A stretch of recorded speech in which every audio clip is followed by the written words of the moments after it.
చౌక బియ్యం చుట్టూ జరుగుతున్న రాద్ధాంతం ఏపీ రాజకీయాలను వణికిస్తోంది.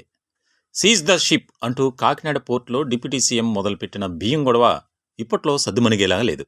ఇంతకీ ఆ బియ్యం ఎవరివి అని ఆరా తీస్తే ఓ మంత్రి గారి వియ్యంకుడు పేరే బయటకొస్తుంది. ఇంకేముంది, విపక్షాలు విరుచుకుపడుతున్నాయి. ఇష్యూని మరింత సీరియస్ చేస్తూ బాంబులు పీల్చాయి. మరి కూటమి ప్రభుత్వం రియాక్షన్లేంటి? 2 గంటల పాటు జరిగిన భేటీలో CM, deputy CM తేల్చిందేంటి?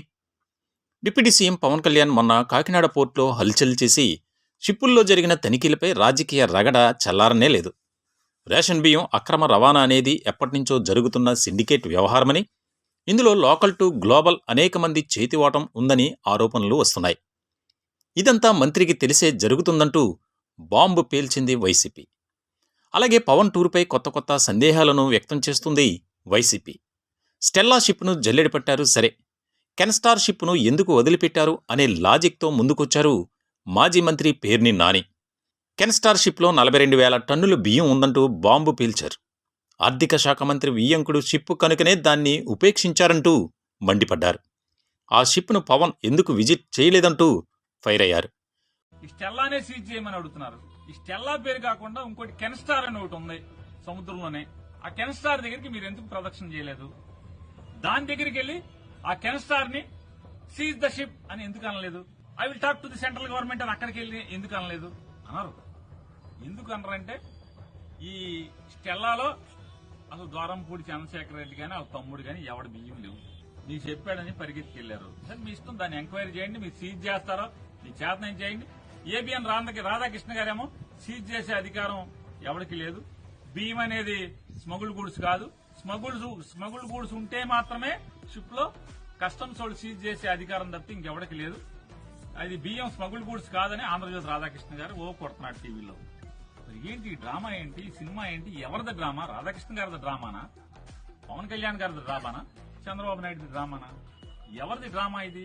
AP Congress కూడా ఈ ఇష్యూపై కస్సుమంటుంది. రేషన్ బియ్యం తరలింపు వెనుక పెద్ద సైజు మాఫియా ఉందని ఆరోపిస్తోంది. ఇదొక జాతీయ స్థాయి కుంభకోణమంటున్నారు షర్మిల. అవినీతి అధికారుల ప్రమేయం ఉందని, ఎవరికి దక్కాల్సిన వాటా వాళ్లకు చేరుతుండటంతో నిఘా వ్యవస్థ నిర్వీర్యమైపోయిందన్నారు. మొత్తం వ్యవహారంపై అవసరమైతే సీబీఐతో దర్యాప్తు జరిపించాలని డిమాండ్ చేశారామె. రేషన్ బియ్యాన్ని అక్రమంగా విదేశాలకు తరలిస్తున్న మాట నిజం. దాన్ని అరికట్టడంలో అధికారులు విఫలమైన మాట కూడా నిజమే అంటుంది టీడీపీ. అందుకే పవన్ కళ్యాణ్ రంగంలోకి దిగి ప్రక్షాళనకు ప్రయత్నిస్తున్నారంటూ చెబుతోంది. రైస్ రాజకీయం ఇలా రచ్చ రేపుతుండగా CM Chandrababu, deputy CM Pawan Kalyan భేటీ కావడం చర్చనీయాంశంగా మారింది. దాదాపు 2 గంటల పాటు వీరి మధ్య మంతనాలు సాగాయి.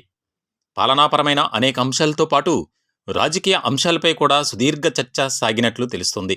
కాకినాడ పోర్ట్ ఎపిసోడ్, బియ్యం అక్రమ రవాణా కూడా ప్రస్తావనకొచ్చిందని, కాకినాడ పోర్టు స్మగ్లింగ్కు అడ్డాగా మారిందని, బియ్యం అక్రమ రవాణాపై పూర్తిస్థాయి విచారణ జరపాలని పవన్ కళ్యాణ్ ముఖ్యమంత్రిని కోరినట్లు సమాచారం.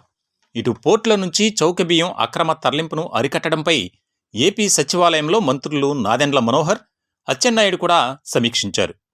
మరి చూడాలి ఈ ఇష్యూ ఇంకెంత దూరం వెళ్తుందో.